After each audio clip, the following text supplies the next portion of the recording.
Así dice el Salmo 34:8. Prueben y vean que el Señor es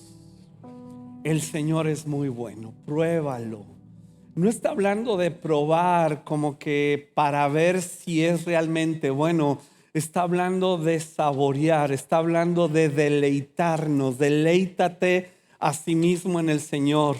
Deleítate en conocerlo, en probarlo, en vivirlo, en experimentarlo. Deleítate. Pruébalo y verás que el Señor es muy bueno y Él imparte alegría para los que se refugian en Él. Iglesia, Dios es bueno y Dios tiene sanidad, Dios tiene libertad, es el pan para los hijos. Y si tú eres hijo de Dios, hija de Dios, esa es tu herencia. Y ya que el Señor es bueno, algunos tratan de falsificar su bondad, de ofrecerte esa bondad a través de ciertos rituales en lo religioso o a través de algunas terapias que no son buenas y llegan a dañar más a los seres humanos. Y por eso Juan, el apóstol Juan, nos escribe en su primera carta: no les crean a todos los que afirman hablar de parte del Espíritu Santo. No les creas. Tenemos que ponerlos a prueba, pero es una prueba diferente. Al Señor lo probamos, nos deleitamos en Él. Él nos satisface y llena nuestras vidas. Pero cuando se trata de un nivel humano, entonces tenemos que averiguar. Dice, pónganlos a prueba para averiguar si es que sí vienen del Señor, si el espíritu que tienen realmente proviene de Dios, porque hay muchos falsos profetas en el mundo. Esto lo pudiéramos traducir en una frase muy mexicana que dice: no todo lo que brilla es oro y no todo el oro brilla. ¿Lo tenemos? Para que pongan esa frase por ahí. No todo lo que brilla es oro y no todo el oro brilla. No todo lo que se ofrece como una respuesta para sanar nuestras almas realmente viene de Dios. Por lo tanto, ya que Dios es bueno, que hemos visto su bondad y Él imparte esta alegría en Cristo, por lo tanto, amados hermanos, les ruego que entreguen su cuerpo a Dios, su cuerpo por todo lo que Él ha hecho a favor de ustedes, que sea un sacrificio vivo y santo, la clase de sacrificio que a Él le agrada. Esa es la verdadera forma de adorarlo. No imiten las conductas ni las costumbres de este mundo. Más bien dejen que Dios los transforme en personas nuevas al cambiarles la manera de pensar. Entonces aprenderán a conocer la voluntad de Dios para ustedes, la cual es buena, agradable y perfecta.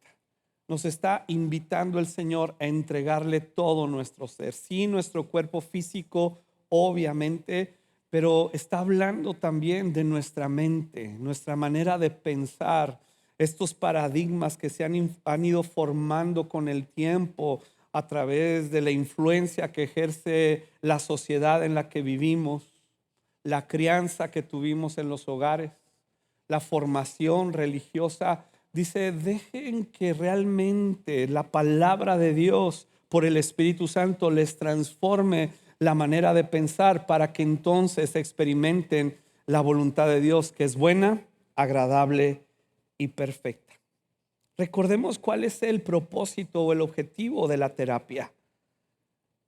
Es proporcionar alivio de los síntomas, mejorar la función física o psicológica y, cuando sea posible, erradicar completamente la enfermedad. Y hay muchos terapeutas muy buenos realmente. Conozco algunos de ellos que realmente son muy buenos. Pero de acuerdo a esta definición, ¿será que toda la terapia sana? ¿Y cuáles son los rasgos característicos que pudiéramos distinguir de una mala terapia? Y estos 4 puntos que voy a dar en cuanto a características de una mala terapia, he llegado a esta conclusión de estos 4 puntos hablando con gente profesional en la salud mental, psiquiatras, psicólogos, lectura de gente que investiga y que está en el ámbito de la salud mental. Y también lleva la mezcla de la experiencia que ya en 30 años de servir al Señor he logrado observar. Y obviamente a la luz de la palabra. Así que la primera característica que podemos distinguir de una mala terapia, y quiero ser muy enfático en esto, la iglesia no fue instituida por Dios para darle terapia a nadie. Eso lo puedes encontrar en diferentes lugares. Hay terapia muy buena y hay una realmente muy mala y dañina. Pero la iglesia no fue dada para dar terapia. Cuando oran por nosotros, cuando nos abrazan, yo sé que usamos el término como que qué buena terapia, ¿verdad? Pero la iglesia no fue instituida por Dios para dar terapia. Fue instituida por Dios para mostrar las glorias de Cristo. Cristo, creador de todas las cosas, Cristo redentor y resucitado de entre los muertos, quien por su Espíritu Santo y su palabra es suficiente para traer salvación, sanidad y liberación. Esa es la expresión de la iglesia. Pero hay malas terapias que incluso se han introducido en la iglesia y empujan hacia esa mala práctica. ¿Cuál es la primera? Es la que enfatiza la atención de los sentimientos. Dios nos dio sentimientos. No estamos condenando los sentimientos. Creo que los sentimientos son muy buenos. Cuando amamos a Dios, cuando percibimos que Él nos ama, está también en nuestros sentimientos. Cuando amamos a los seres humanos que nos rodean, nuestro cónyuge, nuestros hijos, abuelos, tíos, padres, obviamente estos sentimientos Dios nos los dio para experimentarlo, pero la mala terapia enfatiza la atención de los sentimientos muchas veces negativos. Las emociones son muy reactivas a la atención que les prestamos. Cierto tipo de atención a las emociones, centrarse en ellas, pueden aumentar el malestar emocional. Es como echarle gasolina al fuego. En una sociedad individualista como la nuestra, nos inclinamos a creer de manera errónea que los sentimientos señalan con precisión quiénes somos. Así me siento, este soy yo. Pero en realidad, esos sentimientos responden a muchas señales y precisamente por eso a menudo fallan. No los podemos tomar nuestros sentimientos como infalibles. Lo que siento es la verdad, no siempre. Porque si así fuera, ya saben, nos convertiríamos en la cuarta persona de la Trinidad. Debemos reconocer que los sentimientos pueden fallar a la realidad. Para algunos sus emociones son como estos testigos que se prenden en el tablero del auto, que alertan de una falla que requiere ser atendida por el mecánico, y no es así. Los sentimientos, de nuevo, Dios nos los dio, pero no llegan a ser testigos fieles de la realidad y de mi identidad.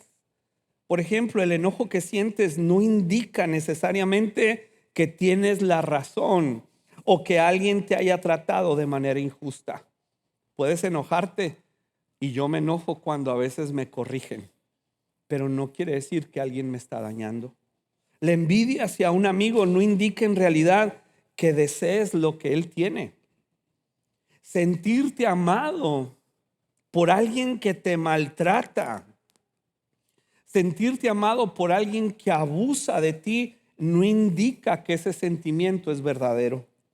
Experimentar alegría, hasta euforia, no indica necesariamente que no te dañará esta experiencia. Por lo que ves, estos sentimientos están realmente influenciados por todo el exterior.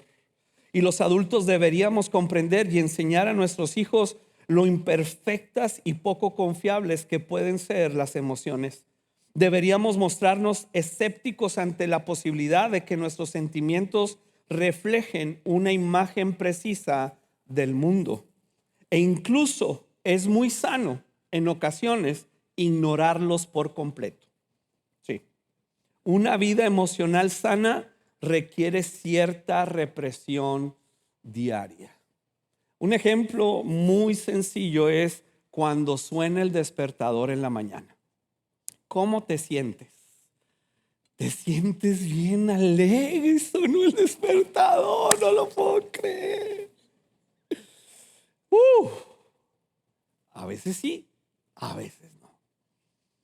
Generalmente tu servidor no siente una gran alegría por eso. Experimento episodios de hipoglicemia, entonces suena el despertador y mi cuerpo no me acompaña para ponerme de pie. ¿Pero qué debo hacer? Ponerme de pie. ¿A poco vas a hablar a tu trabajo y decir, ay, me dio un ataque de hipoglicemia, no puedo? Pues te echas un juguito de naranja. Cuidas tu alimentación, te duele la cabeza, te tomas una aspirina. Pero no puede ser que tus emociones indiquen la realidad. La realidad es que hay un mundo que hay que atender, obligaciones. Las mamás, por ejemplo, yo lo veo en mi esposa desde que nacieron mis hijos. Obviamente hubo momentos donde le dolía la cabeza, le dolía el cuerpo, estaba cansada, pero cuando lloraba el bebé, ¿qué hacía? Pues lo tienes que atender.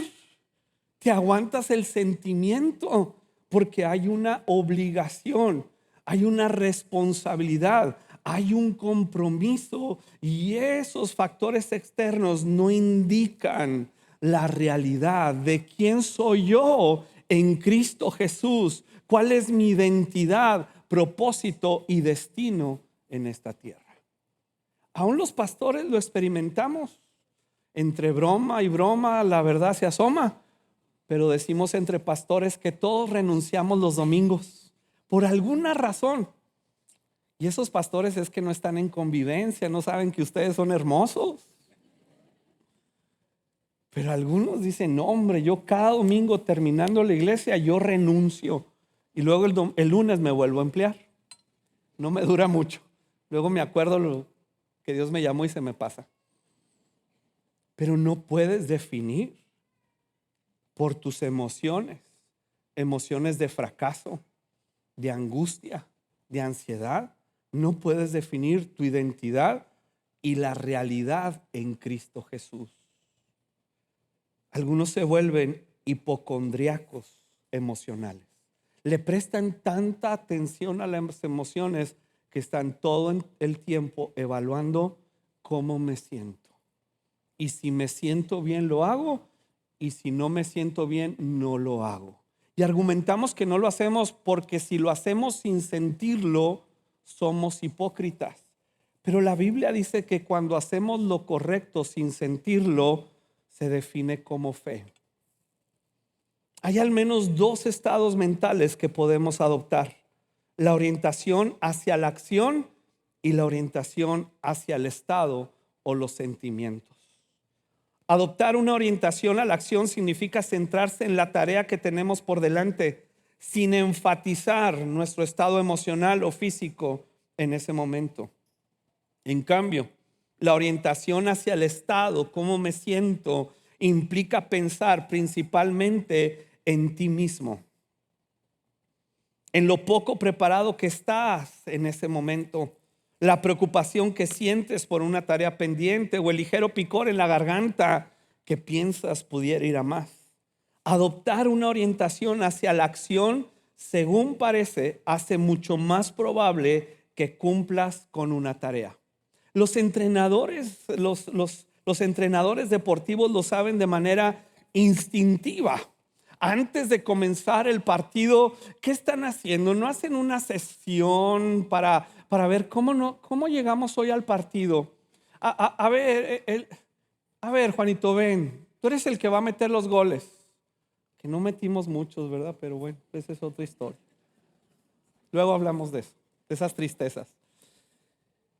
A ver, ¿cómo te sientes? ¿Llegaste bien al partido o te sientes triste por la situación de tu casa?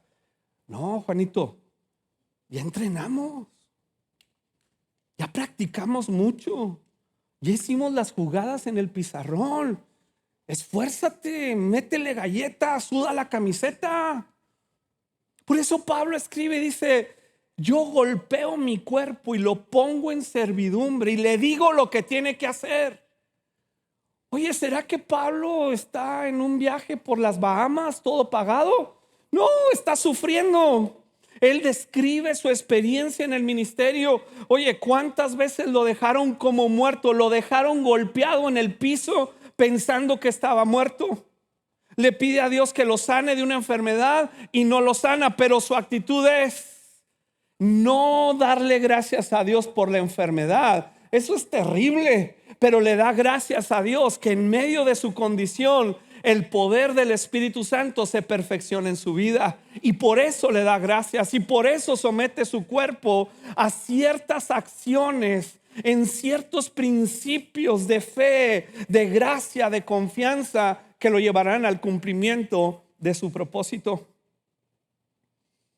Ningún entrenador que busque ganar pide a sus jugadores que piensen en sus sentimientos en el descanso, porque pensar en uno mismo destroza tu capacidad para sacar las cosas adelante.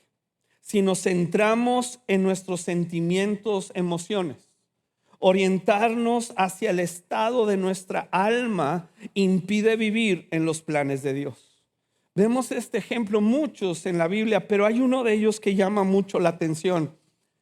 Cuando el pueblo de Israel ya había dejado Egipto, pasa por el desierto, están por entrar a la tierra prometida, y Moisés manda a 12 espías a la tierra prometida.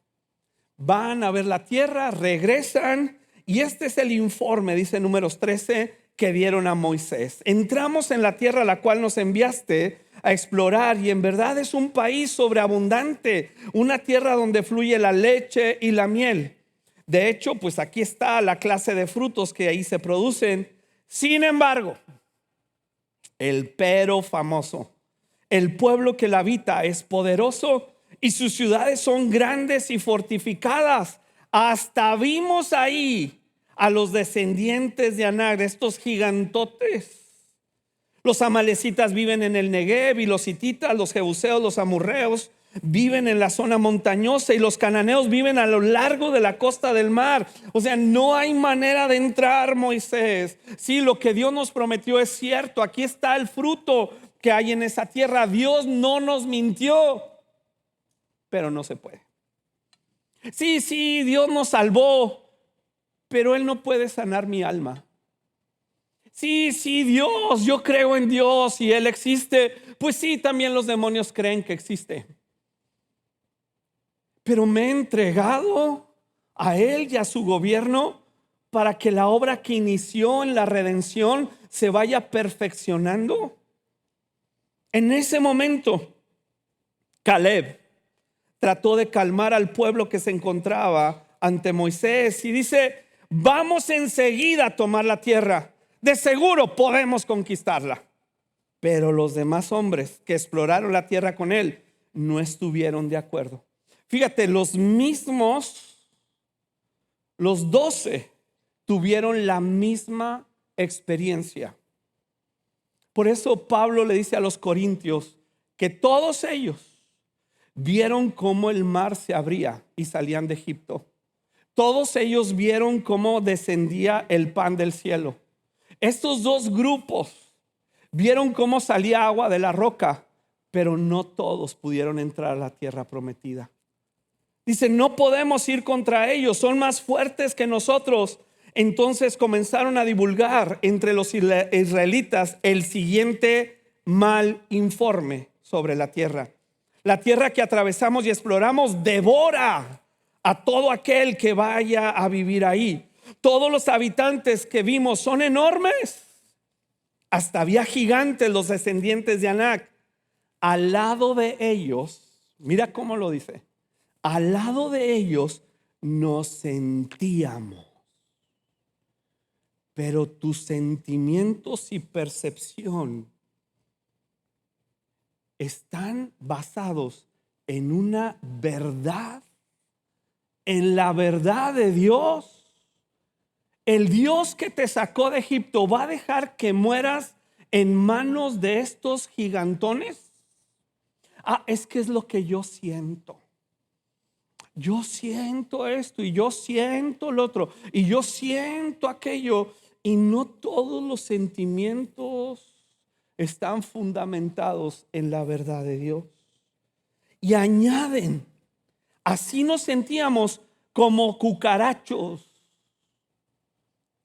como chapulincillos, y así nos miraban ellos. Ay, hasta saben lo que pensaban los gigantes. Es que yo siento que me vio mal. Yo siento que, pero ese sentimiento tuyo, sea verdad o no, está basado en la verdad de quién eres en Cristo y de su buena voluntad agradable y perfecta, de su herencia en Cristo Jesús y el poder del Espíritu Santo que vive dentro de ti. Los sentimientos no pueden ser una brújula. Engañoso es el corazón más que todas las cosas y perverso. Pero confiar en el Señor a través de su palabra y permitir que su Espíritu Santo nos vivifique, entregando nuestros cuerpos, nuestra manera de pensar, aún los sentimientos, exponiéndolos a ver la verdad de su palabra, para que entonces mi alma no sea como un papalote que lleva el viento, sino que esté anclada mi alma, como dice Hebreos capítulo 3, una firme ancla del alma en Cristo Jesús. La segunda característica de una mala terapia es fomentar la rumiación. ¿Ves esa vaquita? Las vacas creo que tienen, si no me equivoco, 7 estómagos. Entonces tú ves a las vacas que están comiendo y comen y comen y comen y comen su pasto y todo, y luego se van a un lado y de repente ves como que van a vomitar, así como y sacan una bola que ya había estado en el estómago y le empiezan a rumiar, a sacarle jugo, y se la vuelven a echar. Y eso sucede varias veces. La rumiación consiste en un hábito de pensamiento que se caracteriza por darle vueltas y vueltas y vueltas a heridas y problemas personales del pasado. Desahogarse puede producir alivio. Obviamente necesitamos como seres humanos a otros que nos acompañen, y la confesión en la Biblia tiene un lugar muy especial, pero no con cualquiera. Padres, no podemos desahogarnos con nuestros hijos. No es el modelo de Dios. Ellos no tienen por qué saber los problemas en el matrimonio. No tienen por qué saber, ni tienen la capacidad, ni la autoridad para ayudarnos, ni mucho menos aconsejarnos. Pero puede ser importante alguien que nos pueda acompañar con ciertas características de madurez en la palabra, con la sensatez que acompaña la palabra. Sí puede producir un alivio, pero revivir el mismo dolor puede volverse patológico, es enfermizo. Y en algunos sectores de la iglesia insisten con regresar al pasado. Y vamos a pedirle a Dios que nos revele qué sucedió en el pasado. Oye, Dios no vive en el pasado, pero vive en el presente, donde puede sanar mis experiencias traumáticas y llevarme un futuro glorioso con Cristo Jesús. Pero insisten cuando la palabra de Dios nos habla de dejar el pasado atrás. Si Dios, dice la Escritura, que perdonó nuestros pecados y no se acuerda de ninguno de ellos, ¿por qué nosotros seguir recordando el pasado? No es que Dios perdió la mente para no recordar el pasado, es que Él ya no está dispuesto a vivir en el pasado. Él está dispuesto a vivir en mi presente y acompañarme al futuro glorioso que tiene para mí. Intentar que la persona revise su pasado una y otra vez y busque indefinidamente qué podría haber hecho mejor, aumentará su preocupación. Debemos realizar, iglesia, intervenciones para interrumpir este hábito de rumiar. La rumiación es uno de los principales indicadores de la depresión. Insisto en el recuerdo, orientarnos a la acción asumiendo la responsabilidad de nuestra condición actual, pero extendiéndonos al futuro de Dios. Esa es la esencia de la fe. Isaías lo dice de esta manera: olvida todo eso. Olvida todo eso. No es nada comparado con lo que voy a hacer, pues estoy a punto de hacer algo nuevo. Mira, ya ha comenzado, ¿no lo ves? Haré un camino a través del desierto. Crearé ríos en la tierra árida y baldía de tu alma, de tu corazón, en esa sequedad en la que has vivido por las experiencias malas de la vida. Pero ahí es donde voy a abrir algo nuevo, un río. Pero no lo vemos. ¿Por qué? Porque estamos aferrados al pasado y rumiando los errores de nuestro cónyuge del pasado y los errores de nuestra juventud. Y ya sea lo bueno o lo malo, no nos permite transitar hacia el futuro de Dios. Ese hábito es una muy, muy mala terapia. Número 3. Una mala terapia convierte la felicidad en su objetivo de vida. Buscamos la felicidad.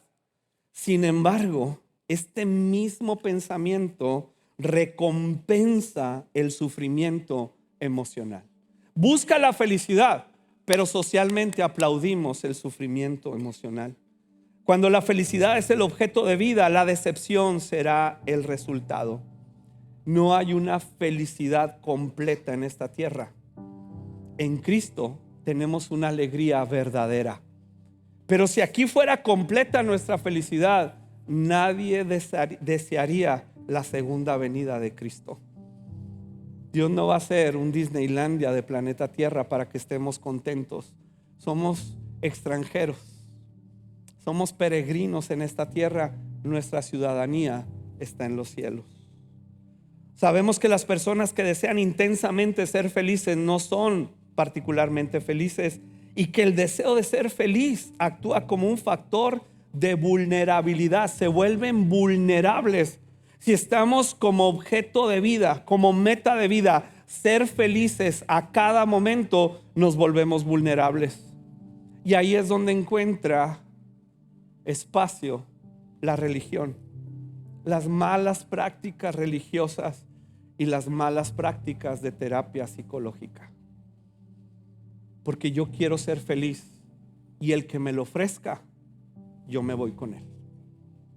Muchos jóvenes por eso se pierden, porque buscan la felicidad y no se dan cuenta que Jesús mismo habló de que en este mundo tendríamos aflicción, pero Él estaría con nosotros y nos daría su gracia y su bondad. Al insistir que la felicidad es un objeto de vida, nos colocamos en una encrucijada. Por un lado, buscar la felicidad tiende a deprimirnos más, y por otro, sentirnos deprimidos nos obsequia una recompensa social. ¿Y por qué hoy hay un abandono en la familia, en el matrimonio? ¿Por qué? Porque ya no me otorga felicidad. Habrá algunas ocasiones, situaciones en las que debes tomar distancia. Nadie puede ser violentado, ni física ni emocionalmente. Pero hay tan poca tolerancia al sufrimiento que entonces abandono cuando esto ya no me proporciona la felicidad que tanto deseo, porque me casé para ser feliz. Y sí, es parte, pero nos casamos para ser feliz a la otra persona. Por eso entregamos nuestra vida por nuestras esposas, y nuestras esposas se sujetan a eso que estamos proporcionándoles. Y cuando se pierden las funciones en el hogar, en el matrimonio, en la sociedad, entonces lo más fácil es abandonar. Hay una película que me gusta mucho y lo he mencionado en otras ocasiones, me parece pertinente hacerlo de nuevo. Se llama Una mente brillante. Te la recomiendo, un actorazo. Esta película cuenta la historia real de John Nash, un genio estadounidense matemático quien sufrió de esquizofrenia. sufrió de esquizofrenia. O sea, él veía personas que no existían. Era un genio, pero tenía esquizofrenia. Y él ve a un amigo, supuesto amigo de la facultad, que vivía con él en el departamento de la facultad y no existía. Y de repente imagina a un hombre que lo está reclutando como espía y no existía. Pero ve a un tercer personaje, una niña como de unos 6, 7 años. Y empieza a deteriorarse su salud mental de un diagnóstico real, esquizofrenia. Hasta que llega el punto donde ya no es sostenible que su esposa viva con él. Y en una escena la esposa agarra al bebé que tienen, agarra al bebé y se lo lleva. Está lloviendo, se mete al auto y en eso sale corriendo él de la casa y se echa encima del auto y le dice: no te vayas. Y ya entendí qué es lo que me pasa.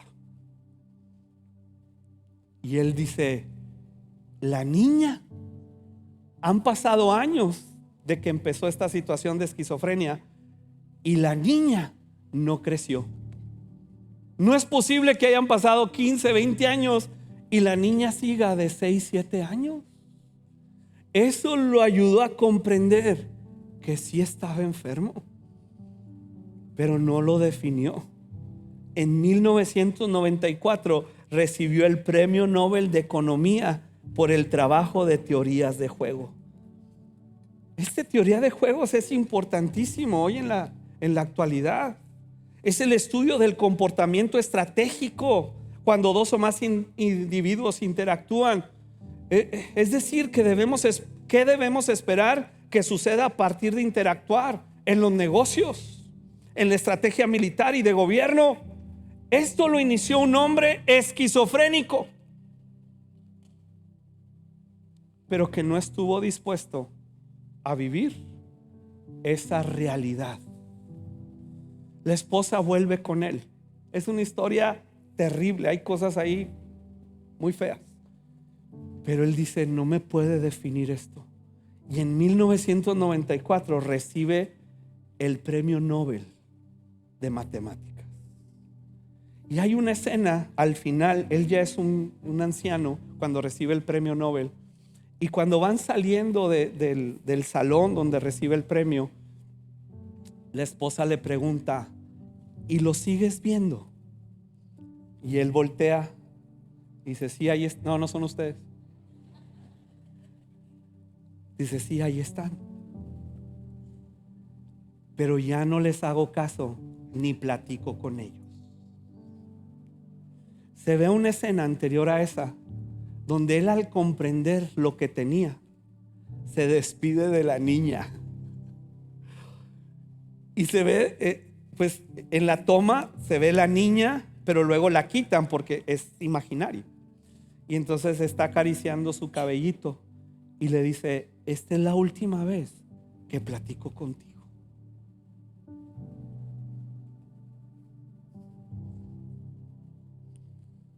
Cosas de las cuales ya nos tenemos que despedir porque no muestran la realidad de quién es Cristo y de lo que Él ha hecho en nuestras vidas. Y cuando la veo, yo la veo, pues no sé si ya la vi este año, me toca, ¿verdad? ¿Sabes cuándo la veo esta película? Cuando entro a la depre, cuando siento lástima de mí mismo y que nadie me comprende. La veo y me da un enojo conmigo mismo. ¿Cómo es posible que ese hombre esquizofrénico, que no conoce a Dios, al menos en la película no lo muestran, que no tiene acceso a la palabra de Dios, en quien no vive el Espíritu de Dios, haya vivido y superado la esquizofrenia y le haya dado al mundo entero una teoría que hoy está vigente en los negocios, vigente en la milicia, vigente en los gobiernos? Y yo tirado en la depresión, sintiendo que hice demasiado. No, esfuérzate en la gracia, Pelea las buenas batallas de la fe. ¿Por qué? Porque con mi Dios asaltaré los muros y ejércitos derribaré. Él adiestra mis manos para la batalla y mis dedos para la guerra. Es en esta confianza y certeza que nos esforzamos en la gracia. No es que no tomemos en cuenta nuestras emociones, no, para nada. Pero no hacemos de la felicidad nuestro objetivo, sino nuestro objetivo es la buena voluntad de Dios, agradable y perfecta. Y aunque hoy no la experimente, no me definen mis emociones, me define que Cristo Jesús fue a la cruz, resucitó de entre los muertos y vive en mí por su Espíritu Santo. Sí.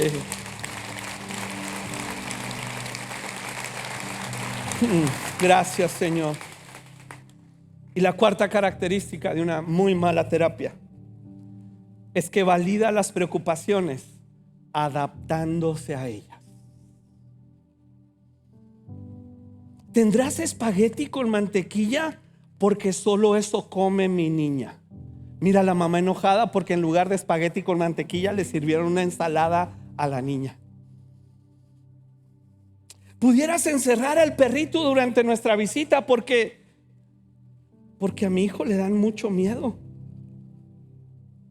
Mi hijo tiene ansiedad por los exámenes. Voy a mandar una nota al colegio para que le permitan hacerlos sin límite de tiempo porque se estresa. ¿Te suenan familiares estas expresiones de adaptación? Es muy mala. Para la persona tal vez en ese momento traiga un alivio inmediato, pero será una esclavitud para toda la vida. Los hacemos inválidos emocionales, incapaces de enfrentar al mundo. Luego no nos quejemos de los jóvenes. La versión extrema de una persona, por ejemplo, a la suciedad, puede estar basada en la falsa creencia de que la suciedad es perjudicial. Entonces no puede jugar con lodo, no puede jugar con plástico. No. La mejor forma de derribar ese pensamiento es que la persona tenga contacto progresivo, poco a poquito, directo y repetido con aquello que le teme. Yo sufrí de muchas cosas, pero una de ellas fue la claustrofobia. No sabes, si alguien ha pasado por ahí, la desarrollé desde joven, soltero, ya casado, lo traje al matrimonio, ¿verdad? Y yo era una angustia subirme a un elevador. Y si era de esos elevadores chiquitos, así que están como que en los edificios médicos, que son una fichita de 3. Yo me dolía la cabeza, empezaba a sudar, y me agarraba la mano, yo se la apretaba. O sea, era una angustia. Subirme a un avión, cuando yo veía que cerraban la puerta, era algo terrible, terrible. No lo puedo describir. En una ocasión me tenían que hacer un estudio y me metieron esas cápsulas. Se me va el nombre. La resonancia.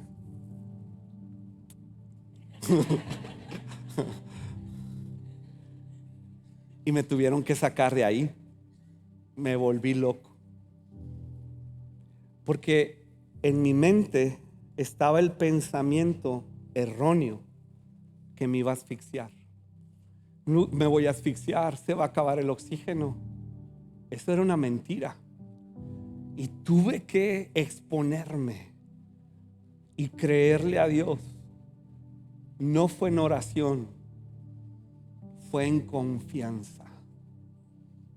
Hasta que entraba a los elevadores y decía: el Señor es mi pastor, pero me voy a subir al elevador.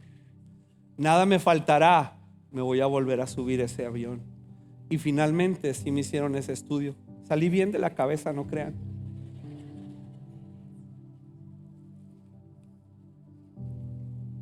La versión extrema puede estar basada en una falsa creencia. Tenemos que reconocer los peligros. Tenemos que reconocer nuestra condición, pero no nos podemos entregar a ellas. El evangelista Lucas nos dice que cuando llegó el tiempo en que Jesús había de ser recibido arriba, afirmó su rostro para ir a Jerusalén. Esto significa que él sabía que le iban a destrozar el cuerpo. Sabía que su alma iba a ser destrozada por el abandono del Padre cuando él se hiciera pecado por nosotros. Pero afirmó su rostro. Y Hebreos nos lo explica de esta manera: que debido al gozo que le esperaba, Jesús soportó la cruz. Y nos invita a poner los ojos, nuestra mirada en el campeón que inicia y perfecciona nuestra fe. Es por la alegría que traerá mi confianza en Él. Yo no siento alegría por las cosas malas, ni le doy gracias a Dios por las cosas malas. Le doy gracias a Dios que experimentaré en esta situación el poder de la resurrección.